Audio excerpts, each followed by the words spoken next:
Hello students, আজ আমরা শুরু করব দশম শ্রেণীর ভৌত বিজ্ঞানের 3 নম্বর যে স্কুলটা আছে Bardhaman Harisabha Hindu girls high school. এই স্কুলটা আজকে আমরা শুরু করতে যাচ্ছি। এটা তোমরা পেয়ে যাবে পেজ নাম্বার 165 পাতায়। তোমাদের যে টেক্সট বুক আছে সেই টেক্সট বুক বলছে না, তোমাদের যে রাইমেটিন যে বইটা আছে এই বইয়ের তোমরা 165 পাতায় এই স্কুলটা তোমরা পেয়ে যাবে। ঠিক আছে, তো চলো বেশি কথা না বলে আমরা ঝটপট শুরু করি আমাদের এই স্কুলটা কী বলছে। তবে তার আগে তোমাদের আমি কিছু কথা বলতে চাই, সেটা হচ্ছে তোমরা যারা এখনও পর্যন্ত আমাদের যে হোয়াটসঅ্যাপ চ্যানেল আছে সেখানে যুক্ত হওনি, তারা অবশ্যই ডিসক্রিপশানে দেওয়া লিঙ্ক থেকে তোমরা অবশ্যই আমাদের হোয়াটসঅ্যাপ চ্যানেলে যুক্ত হয়ে যাবে বিভিন্ন স্টাডি মেটেরিয়াল পাওয়ার জন্য। এবং আমাদের চ্যানেলে কখন কোন ধরনের ভিডিও আসছে এবং তোমাদের কোন কোন টপিকের উপর ভিডিও করছে আমি সেগুলো সব ইনফরমেশান পাওয়ার জন্য অবশ্যই চ্যানেলটি সাবস্ক্রাইব করে রাখবে এবং আমাদের হোয়াটসঅ্যাপ চ্যানেলের মধ্যে ফলো করে রাখবে। ঠিক আছে, তো চলো বেশি কথা না বলে সরাসরি শুরু করা যাক। ঠিক আছে, তো প্রথম কোশ্চেন বলছে গ্রিনহাউস প্রভাব সৃষ্টিতে CO2 গ্যাসের অবদান প্রায় মনে রাখবে 60%। ঠিক আছে, সিজিএস পদ্ধতিতে সর্বজনীন গ্যাস দুর্ভোগের মান কত হবে? সিজিএস পদ্ধতিতে 8.31 × 10⁻⁷। অপশান বি হচ্ছে রাইট অ্যান্সার। সাদা আলোর প্রিজমের মধ্য দিয়ে বিচ্ছুরণ হলে পর্দায় সবার উপরে দেখা যাবে কোন আলোকে? লাল বর্ণকে সবার উপরে দেখা যাবে। শূন্য মাধ্যমে আলোর বেগ যে কোনো মাধ্যমে আলোর বেগের চেয়ে কী হয়? যে কোনো মাধ্যমে আলোর বেগের চেয়ে কিন্তু শূন্য মাধ্যমে আলোর বেগ বেশি হয়। ঠিক আছে, বায়ুমণ্ডল না থাকলে মেঘমুক্ত আকাশকে কেমন দেখাতো? অবশ্যই কালো দেখাতো। ঠিক আছে, 9 পরমাণু ক্রমাঙ্ক বিশিষ্ট মৌলের যোজ্যতা কত হবে? 2, 7, মানে একটা ইলেকট্রন দরকার, মানে যোজ্যতা হচ্ছে 1। কোন যৌগটিতে সমযোজী দ্বিবন্ধন আছে? কোন যৌগে সমযোজী দ্বিবন্ধন আছে? সেটা হচ্ছে CO2 বা কার্বন ডাই অক্সাইড। বোঝা গেল? গ্রুপ বি এর কোশ্চেনগুলো দেখে নাও। বলছে গ্রুপ বি এর কোশ্চেন কী বলছে? মিথেনহাইড্রেট পদার্থ কোন ভৌত অবস্থায় থাকে? উত্তর হবে কঠিন, ক্লাস আকার বলতে পারো, এখানে কঠিন লিখলেই হবে, কঠিন।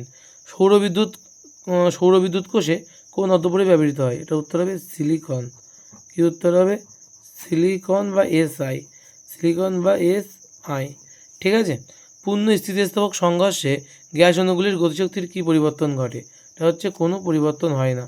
উত্তর কী হবে? কোনো পরিবর্তন হয় না। ঠিক আছে, কোনো পরিবর্তন হয় না। 1 মোল আদর্শ গ্যাসের ক্ষেত্রে আদর্শ গ্যাস সমীকরণটি কত হবে? দেখো, PV = nRT হয়, কিন্তু 1 মোল যখন বলছে গ্যাসের 1 মোল যখন গ্যাস তখন এর মান কিন্তু 1, তার মানে 1 × RT, মানে শুধু RT, তাহলে PV = RT হবে। কীভাবে পেলাম দেখে নাও, PV = nRT। এখন n এর মান বলেছে কত? 1 মোল, মানে কি n মানে 1 মোল যদি হয় তাহলে কিন্তু কী হবে? PV = RT থাকছে। ঠিক আছে, নেক্সট কোশ্চেন আমাদের কী বলছে দেখো। নেক্সট কোশ্চেন বলছে যে ক্ষুদ্র উন্মেষযুক্ত গোলীয় দর্পণের বক্রতা ব্যাসার্ধ 40 হলে ফোকাস দৈর্ঘ্য কত? তাহলে আমরা জানি F = কী হয়? R/2, তাই তো, আমাদের 40/2 কাটাকাটি করলে কত হবে? 20। তাহলে 20 সেন্টিমিটার কী হচ্ছে আমাদের ফোকাস দৈর্ঘ্য। যেটি অবতল দর্পণের ফোকাস দৈর্ঘ্য 10 সেন্টিমিটার হলে জলে নিমজ্জিত করলে এর ফোকাস দৈর্ঘ্য কত হবে? উত্তর হবে 10 সেন্টিমিটারই হবে, কারণ ফোকাস দৈর্ঘ্যের কোনো রকম চেঞ্জ হয় না, অর্থাৎ ফোকাস দৈর্ঘ্য কিন্তু মাধ্যমের উপর ডিপেন্ড করে না যে কোন মাধ্যম আছে মাঝখানে। তখন চিকিৎসকেরা কী ধরনের দর্পণ ব্যবহার করেন? উত্তর হবে অবতল দর্পণ। কোন ধরনের দর্পণ ব্যবহার করেন? অবতল দর্পণ। ঠিক আছে, একটি প্রিজমের কয়টি আয়তাকার তল আছে? একটি প্রিজমের 3টি আয়তাকার তল আছে, 3টি আয়তাকার তল। দেখে নাও, তোমাদের একটা প্রিজম দেখিয়ে দিই। ঠিক আছে, একটা প্রিজমের 3টি কিন্তু আয়তাকার তল হয়। এই হচ্ছে প্রিজম থাকলে দেখো, এই একটা তল, ঠিক আছে, এই একটা তল, এবং দেখে নাও এই একটা তল আছে, এই একটা তল আছে, দেখো ভালো করে দেখো, তাহলে এই পাশে একটা তল, এই পাশে একটা তল, এবং এই পাশে একটা তল, তাহলে একটা প্রিজমের কিন্তু 3টে তল হয়, দেখেছো? এটা হচ্ছে কিন্তু প্রিজম। ঠিক আছে, এটা কিন্তু আমাদের প্রিজম। ঠিক আছে, তো একটা প্রিজমের কিন্তু 3টে তল হয়। বলছে লিথিয়াম এবং ফ্লোরিনের মধ্যে কোনটির পারমাণবিক ব্যাসার্ধ সবচেয়ে কম? এটা উত্তর হবে ফ্লোরিনের। ঠিক আছে, ফ্লোরিনের কিন্তু পারমাণবিক ব্যাসার্ধ সবচেয়ে কম হয়। ঠিক আছে, হাইড্রোজেন ক্লোরাইড অণুতে কোন ধরনের রাসায়নিক বন্ধন বর্তমান? এটা উত্তর হবে না সরি, তার আগে একটা কোশ্চেন চলে গেছে। নাইট্রোজেন অণুতে কয়টি নিঃসঙ্গ ইলেকট্রন জোড়া আছে? নাইট্রোজেনের N2, মানে 2টি। ঠিক আছে, 2টি, মানে এক একটা নাইট্রোজেনের জন্য একটি করে। হাইড্রোজেন ক্লোরাইড অণুতে কোন ধরনের রাসায়নিক বন্ধন বর্তমান? এটা হবে সমযোজী বন্ধন। ঠিক আছে, নেক্সট কোশ্চেন কী বলছে? যে ভূতাপ শক্তি ব্যবহারের গ্রুপ সি এর কোশ্চেন কী বলছে দেখো, বলছে ভূতাপ শক্তি ব্যবহারের দুটি সুবিধা উল্লেখ করো। তো তোমরা বইতে পেয়ে যাবে, তোমাদের যে রায়মার্টিনের মানব বইটা আছে সেই বইতে তোমরা পেয়ে যাবে রায়মার্টিনের মানব 46 পেজ। কোথায়? রায়মার্টিনের মানব বইতে। ঠিক আছে, দেখে নাও উত্তরটা, 46 পেজ রায়মার্টিনের মানব বই।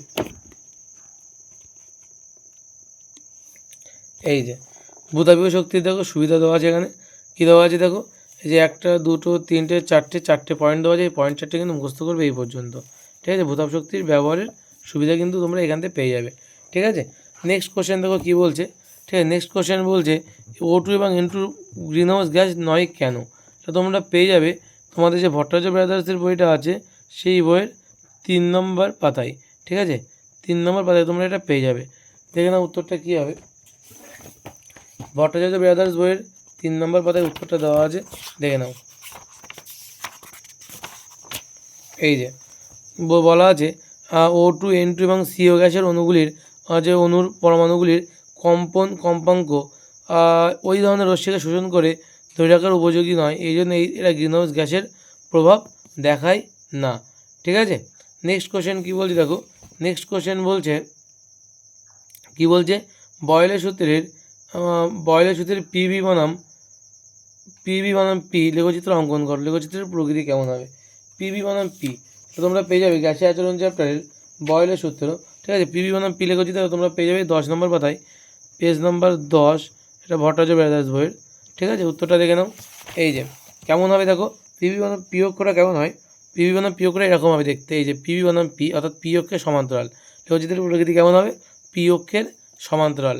ঠিক আছে, লেখচিত্রের প্রকৃতি কী হবে? পি অক্ষের সমান্তরাল। ঠিক আছে, নেক্সট কোশ্চেন কী বলছে দেখো, নেক্সট কোশ্চেন বলছে ঘনমাধ্যম থেকে লঘু মাধ্যমে আলোর প্রতিসরণে চ্যুতিকোণের রাশিমালা নির্ণয় করো।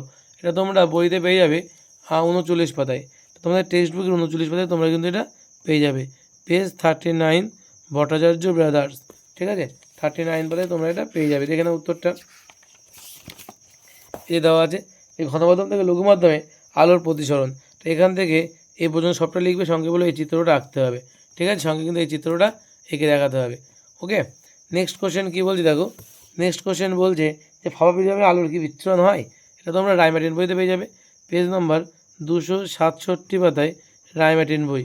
ঠিক আছে, 267 পাতায় তোমরা এটা পেয়ে যাবে। দেখে নাও উত্তরটা, 267 পাতা, ও বেরিয়েছিল 267 পাতায়। এই যে ফাঁপা প্রিজমে কি আলোর বিচ্ছুরণ হবে, এটা হচ্ছে অথবার কোশ্চেন, অর্থাৎ এটা তোমরা কিন্তু পুরোটা কিন্তু লিখতে হবে। দেখে নাও উত্তরটা, এটা কিন্তু তোমাদের এখান থেকে শুরু করে, ঠিক আছে, এখান থেকে শুরু করে তোমাদের কিন্তু পরপর দেখে নাও উত্তরটা পরপর একদম এই পর্যন্ত সবটাই কিন্তু লিখতে হবে।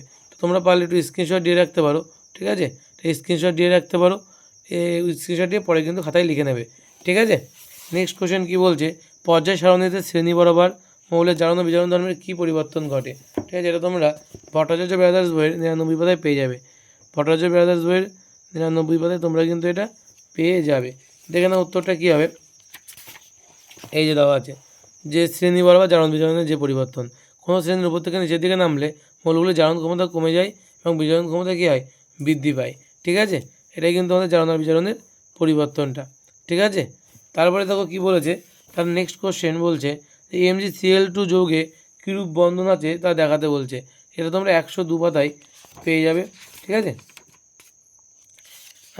102 পাতা, পেজ 102 ভট্টাচার্য ব্রাদার্স বইয়ের। দেখে নাও, এই যে আছে এখানে MgCl2 এর গঠন। ঠিক আছে, এই যেখানে যে গঠনটা দেওয়া আছে এটা কিন্তু পুরোটা ভালো করে দেখে নেবে। ঠিক আছে, এটা ভালো করে কিন্তু দেখে নেবে। তারপরে বলেছে যে ABC মৌলগুলির পারমাণবিক সংখ্যা হলো যথাক্রমে 3, 11 এবং 19। বলছে বি এর সঙ্গে ক্লোরিনের বিক্রিয়ায় সমযোজী তরিযোজী যৌগ উৎপন্ন হয়, ব্যাখ্যা করো। ঠিক আছে, দেখে নাও, এটা কিন্তু এ মানে কত, এ মানে হচ্ছে 3 মানে লিথিয়াম, সেটা হচ্ছে বি মানে কিন্তু 11 মানে সেটা সোডিয়াম, আর সি মানে কিন্তু সেটা 19 মানে সেটা হচ্ছে পটাশিয়াম। তাহলে বি এর সঙ্গে অর্থাৎ সোডিয়ামের সঙ্গে ক্লোরিনের বিক্রিয়ায় তৈরি হয় কি NaCl, তাহলে NaCl তৈরি হবে। ঠিক আছে, এবং বলছে তড়িৎযোজী না সমযোজী, অবশ্যই সেটা তড়িৎযোজী হবে, তাই তো, তড়িৎযোজী হয় কিন্তু। তারপরে বলেছে XYZ মৌল তিনটির পারমাণবিক সংখ্যা যথাক্রমে 6, 9 এবং 12 যদি হয়, তাহলে বলছে এদের মধ্যে কোনটি ক্যাটায়ন এবং কোনটি অ্যানায়ন গঠন করতে সক্ষম। মনে রাখবে, এই দেওয়া আছে দেখো উত্তরটা, এদের মধ্যে কী বলছে যে এক্স মানে কত 6 মানে 2 আর 4 যদি ইলেকট্রন বিন্যাস করি, ওয়াই মানে 9 2 আর 7, জেড মানে হচ্ছে 12 মানে 2 8 আর 2। ভালো করে দেখো, এই দুটো ইলেকট্রন ছাড়বে আর দুটো ইলেকট্রন কিন্তু একটা করে ইলেকট্রন নিতে পারবে, মানে আমার দুটো ওয়াই লাগবে একটা জেড। তাহলে দুটো ওয়াই অর্থাৎ এ কী করছে একটা করে ইলেকট্রন গ্রহণ করছে, তাই ওয়াই মাইনাস আছে। ঠিক আছে, এটা অ্যানায়ন বলা হয়, একটা করে ইলেকট্রন গ্রহণ করছে তাই মাইনাস, আর বর্জন করছে তাই মাথায় কিন্তু 2+। ঠিক আছে, বর্জন করার জন্য কী হচ্ছে মাথায় 2+, এটা হচ্ছে ক্যাটায়ন এবং এটা হচ্ছে অ্যানায়ন। ঠিক আছে, নেক্সট কোশ্চেন দেখো কী বলছে, পরম শূন্য উষ্ণতা কাকে বলা হয়? গ্রুপ ডি এর কোশ্চেন বলছি, পরম শূন্য উষ্ণতা কাকে বলা হয়? এবং আরেকটা কোশ্চেন কী দিয়েছে, 40 সূত্র থেকে পরম শূন্য উষ্ণতার মান নির্ণয় করো। এই উত্তরটা তোমরা পেয়ে যাবে ভট্টাচার্য ব্রাদার্স বইয়ের 12 নম্বর পাতায়। আমি দেখিয়ে দিচ্ছি, উত্তরটা দেখে নাও। ঠিক আছে, 12 নম্বর পাতায় তোমরা এই উত্তরটা পেয়ে যাবে। এই যে পরম শূন্য উষ্ণতা কাকে বলে, পরম শূন্য উষ্ণতার সংজ্ঞা এখান থেকে এই অবধি সবটা লিখতে হবে এবং এর মান জানতে চেয়েছে 40 সূত্র থেকে পরম শূন্য উষ্ণতার মান নির্ণয় করো। এখান থেকে শুরু করে এই পর্যন্ত সবটা লিখতে হবে। ঠিক আছে, এই হচ্ছে তোমাদের সঠিক উত্তরটা হলো। নেক্সট কোশ্চেন দেখো কী বলছে, যেটি গ্যাসের মধ্যে কিছু ধূলিকণা রয়েছে, ধূলিকণার চাপে অনমনীয়, উষ্ণতা স্থির রেখে গ্যাসের চাপ দ্বিগুণ করলে ধূলিকণা সহ গ্যাসের আয়তন 1000 মিলিলিটার থেকে কমে 501.25 মিলিলিটার হচ্ছে। তাহলে বলছে ধূলিকণাটির সামগ্রিক আয়তন কত? তো তোমরা রায়মার্টিন বইয়ের 80 পাতায় উত্তরটা পেয়ে যাবে। রায়মার্টিন বইয়ের 80 পাতায় তোমরা উত্তরটা পেয়ে যাবে। দেখে নাও উত্তরটা এই যে দেওয়া আছে। ঠিক আছে, এই যে দেওয়া আছে, তো অঙ্কটা এখানে করে দেওয়া আছে, বাড়িতে দেখবে ভালো করে। ঠিক আছে, টাইপ 6 কোশ্চেন নাম্বার 1। ঠিক আছে, 2.5 মিলিলিটার কিন্তু আমাদের অ্যান্সার হবে। ঠিক আছে, এই অঙ্কটা কিন্তু বাড়িতে ভালো করে দেখবে, অঙ্কটা খাতায় তুলে নিয়ে। ঠিক আছে, যদি বুঝতে না পারো কমেন্টে জানাবে, তাহলে আমি আলাদা করে এই অঙ্কটা আবার বুঝিয়ে দেবো। ঠিক আছে, এটা তোমরা পেয়ে যাবে 80 পাতা রায়মার্টিন বইয়ের। তারপরে দেখো কোশ্চেন কী বলেছে, তারপরের কোশ্চেনগুলো দেখে নাও। তারপরে কোশ্চেন বলছে যে উত্তল লেন্সের দৈর্ঘ্য, ফোকাস দৈর্ঘ্য 10 সেন্টিমিটার এবং লেন্সের সামনে কী করছে, লেন্সের সামনে 20 সেন্টিমিটার দূরে 2 সেন্টিমিটার দূর উচ্চতায় একটা বস্তু আছে, প্রতিবিম্বের উচ্চতার প্রকৃতি নির্ণয় করো। অঙ্কটা কীভাবে করবে দেখে নাও। এই অঙ্কটা কীভাবে করবে, তো কী কী দেওয়া আছে আমাদের দেখে নিই। আমাদের দেওয়া আছে ফোকাস দৈর্ঘ্য দেওয়া আছে 10 সেন্টিমিটার, তার মানে এফ দেওয়া আছে 10 সেন্টিমিটার। ঠিক আছে, তারপরে বলছে লেন্সের সামনে 20 সেন্টিমিটার দূরে 2 সেন্টিমিটার উচ্চতায় একটা বস্তু রাখা আছে, অর্থাৎ ইউ এর মান কত বলছে, যে লেন্সের সামনে বলেছে না, তার জন্য এটা কত 20 সেন্টিমিটার, যেটা সেটা কিন্তু -20 সেন্টিমিটার হবে। তো লেন্সের সামনে থাকলে সেটা মাইনাস হয়, আর লেন্সের পিছনে হলে সেটা কিন্তু প্লাস হয়। ঠিক আছে, 2 সেন্টিমিটার উচ্চতায় একটা বস্তু রাখা আছে, তাহলে যে বস্তু মানে অবজেক্ট, সেটা হচ্ছে 2 সেন্টিমিটার। ঠিক আছে, এখন আমাদের কী বলছে দেখো, বলছে প্রতিবিম্বের উচ্চতা এবং এ কত হবে। তাহলে আমরা জানি লেন্সের সমীকরণ থেকে আমরা কী জানি, যে 1/v - 1/u সমান কত হয় 1/f, এটা আমরা জানি। তাহলে এই সূত্র থেকে আমরা কী লিখতে পারি দেখো, 1/v থাকছে মাইনাস 1/u মানে কত 1/-20 ইজিক্যাল টু 1/f মানে কত 10। ঠিক আছে, তাহলে এখন 1/v সমান কত হবে 1/10 থাকছে, আর এখানে এই মাইনাস মাইনাসে কত হচ্ছে প্লাস, তাই প্লাসটা ওই পাশে গেলে মাইনাস। তাহলে এখান থেকে 20 লসাগু হবে, তাই তো এখান থেকে কী হবে 20 লসাগু, তাহলে 10 দুগুণ 20 মানে 2 - 1 মানে 1/20। তাহলে ভি এর মান কত হবে, ভি এর মান কিন্তু এটা উল্টে যাচ্ছে, মানে ভি হচ্ছে, তাহলে 20 উল্টে গেলে এখানে শুধু 20 পাবো, 1/20 উল্টে গেলে শুধু 20, অর্থাৎ এই 20 সেন্টিমিটার, এটাই আমাদের কিন্তু উত্তর। প্রতিবিম্বের প্রকৃতি কেমন হবে দেখো, প্রতিবিম্বের লেন্সের বলছে প্রকৃতি দেখো, এর মান যেহেতু পজিটিভ এসছে, তার মানে কিন্তু নিঃসন্দেহে প্রতিবিম্বটা কিন্তু লেন্সের উল্টো দিকে গঠিত হয়েছে, লেন্সের অপর পাশে, লেন্সের অপর পাশে। ঠিক আছে, 20 সেমি দূরে কিন্তু প্রতিবিম্ব তৈরি হয়েছে, লেন্সের অপর পাশে 20 সেমি দূরে। ঠিক আছে, এবং প্রতিবিম্বের প্রকৃতি কী হবে, সদ আর কি অবশিষ্য, সদ এবং অবশিষ্য। ঠিক আছে, তারপরে একই সঙ্গে দেখো দিয়েছে যে প্রতিবিম্বের উচ্চতা বের করতে বলছে। তো প্রতিবিম্বের উচ্চতা যদি বের করতে বলে, তাহলে লেখো প্রতিবিম্বের উচ্চতা আমরা জানি কি m = তোমার v/u, তাই তো, v/, কী হবে u হবে, v মানে কত 20 বলেছে, আর u মানে -20 মানে কত হবে -1। তাহলে আমরা আবার জানি কি, আমরা আবার জানি m = কত হয়, হচ্ছে i/u মানে প্রতিবিম্বের উচ্চতা বাই বস্তুর উচ্চতা, m মানে কত -1, i মানে জানি না আমরা, কিন্তু ও মানে কত, তো ও মানে দেখো দেওয়া আছে, ও মানে দেওয়া আছে 2 সেন্টিমিটার, সেক্ষেত্রে 2 সেন্টিমিটার বসাও, তাহলে i এর মান বেরিয়ে যাবে, i মানে কত হবে তাহলে -2। তাহলে -2 সেন্টিমিটার হচ্ছে। তার মানে কিন্তু প্রতিবিম্বের উচ্চতা কত হবে? প্রতিবিম্বের উচ্চতা 2 সেন্টিমিটার, কিন্তু সেটা কোন দিকে হবে? সেটা কিন্তু ঋণাত্মক চিহ্ন বলছে অবশিষ্ট হবে, তাই ঠিক আছে, অবশিষ্ট মানে উল্টে যাবে। ঠিক আছে, অবশিষ্ট মানে উল্টে যাবে, তার জন্য কিন্তু -2 আসছে। ঠিক আছে, এটাই কিন্তু আমাদের উত্তর হবে। নেক্সট কোয়েশ্চেন দেখো কী বলেছে। বলেছে একটি বস্তু দৈর্ঘ্য হচ্ছে বস্তু দৈর্ঘ্য 5 সেন্টিমিটার। অর্থাৎ আমাদের বলে দেওয়া আছে কি, আমাদের বলে দেওয়া আছে যে আয়ের মান কত? আয়ের মান 5 সেন্টিমিটার বলে দেওয়া আছে। আচ্ছা, এই অঙ্কটা এখানে শেষ হয়ে গেছে। আয়ের মান বলেছে 5 সেন্টিমিটার। বলছে বস্তুর যে বস্তুর দৈর্ঘ্য বলেছে, মানে ওর মান বলে দেওয়া আছে, অবজেক্ট। ঠিক আছে, এটিকে উত্তল লেন্সের সাহায্যে 2 সেন্টিমিটার দূরত্বে রেখে 10 সেমি দৈর্ঘ্যের প্রতিবিম্ব পাওয়া গেল। ঠিক আছে, উত্তল লেন্সের সামনে রাখা হয়েছে। অর্থাৎ আমরা বলতে পারি আমরা এখান থেকে যে ইউ এর মান কত হবে? ইউ এর মান বলছে 2 সেন্টিমিটার এবং আয়ের মান কত, প্রতিবিম্ব কত বলছে? 10 সেন্টিমিটার। ঠিক আছে, এটা শুধুমাত্র মান নেওয়া হয়েছে কিন্তু, হ্যাঁ, চিহ্নটা নেইনি, শুধুমাত্র মান নেওয়া হয়েছে। তাহলে ইউ এর মান কত হচ্ছে? বলছে 2 সেন্টিমিটার, আয়ের মান বলছে 10 সেন্টিমিটার। এখন বলছে প্রতিবিম্ব পাওয়া গেল, রৈখিক বিবর্ধন কত, অর্থাৎ এম এর মান কত? এম মানে আমরা জানি কি I/O, তাই তো, অর্থাৎ 10/5, 5 দুগুণ 10 মানে 2 হবে। তাহলে কত হবে? 2। আবার আমরা কি জানি? দেখো আমরা কী জানি দেখো, আমরা জানি এম ইজিক্যাল টু কী হয় বলো তো? V/U, তাই তো। যদি ইউ হয় তাহলে এম এর মান 2, আর ভি মানে কত? ভি থাকছে, ইউ মানে কত? 2। তাহলে ভির মান কত হবে? 2 দুগুণ 4। এই 4 সেন্টিমিটারটা আমার ভি মানে প্রতিবিম্বের দৈর্ঘ্য, প্রতিবিম্বের দূরত্ব। ভি মানে হচ্ছে প্রতিবিম্বের দূরত্ব 4 সেন্টিমিটার, আর রৈখিক বিবর্ধন 2। এটাই আমাদের জানতে চেয়েছিল, রৈখিক বিবর্ধন আর প্রতিবিম্বের দূরত্ব। এটা 2, এটা হচ্ছে 4। ঠিক আছে, আশা করি বোঝা গেল। এটা খাতা কলমে করে দিলাম অঙ্কটা তোমাদের লাইভ। তোমরা অনেকেই বলো সরাসরি অঙ্ক করে দিলে খুব সুবিধা হয়, তাই সরাসরি করে দিলাম। ঠিক আছে, নেক্সট কোশ্চেন কী বলছে দেখো। নেক্সট কোশ্চেন বলছে যে একটি সরল ক্যামেরায় কী ধরনের দর্পণ ব্যবহার করা হয়? ঠিক আছে, কী বলছে, একটা সরল ক্যামেরায় কী ধরনের দর্পণ আমরা ব্যবহার করি? দেখে নাও উত্তরটা, প্রশ্ন এই যে দেওয়া আছে, একটি সরল ক্যামেরায় কী ধরনের লেন্স ব্যবহার করা হয়? এটা হচ্ছে বইতে লেখা আছে, এটা হচ্ছে তোমার উত্তল লেন্স হবে।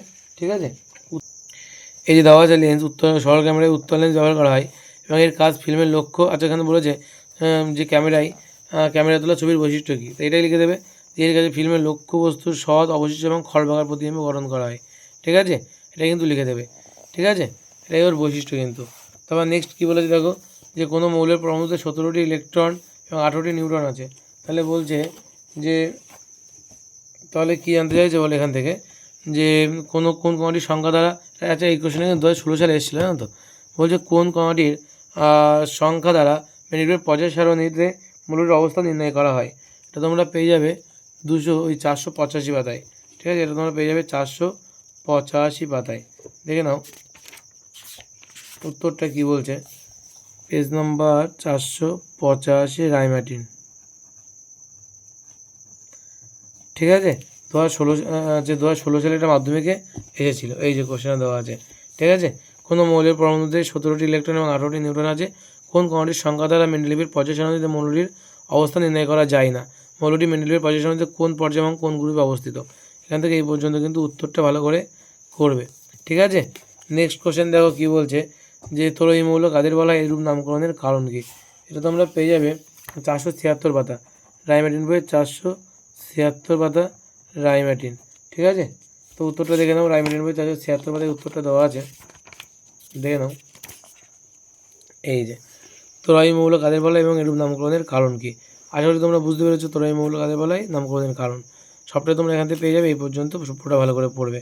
ঠিক আছে, তো এই ছিল আজকে আমাদের 3 নম্বর যে স্কুলটা, সেটা কমপ্লিট করে দিলাম। ঠিক আছে, কিছু কিছু জায়গায় যদি বুঝতে অসুবিধা হয় অবশ্যই সেটা কমেন্ট করে জানাবে, এবং আমাদের যে হোয়াটসঅ্যাপ চ্যানেল, আমাদের টেলিগ্রাম চ্যানেল এবং এই চ্যানেলটি, এই ইউটিউব চ্যানেলটি সাবস্ক্রাইব করে কিন্তু অবশ্যই আমাদের পাশে থাকবে। সমস্ত রকম ভিডিও এবং তোমাদের সমস্ত 9, 10-এর কন্টেন্ট, সমস্ত রকম ফিজিক্যাল সায়েন্স, লাইফ সায়েন্স এবং ম্যাথের যাবতীয় কন্টেন্ট পেতে অবশ্যই কিন্তু সাবস্ক্রাইব করে রাখবে। ঠিক আছে, ধন্যবাদ।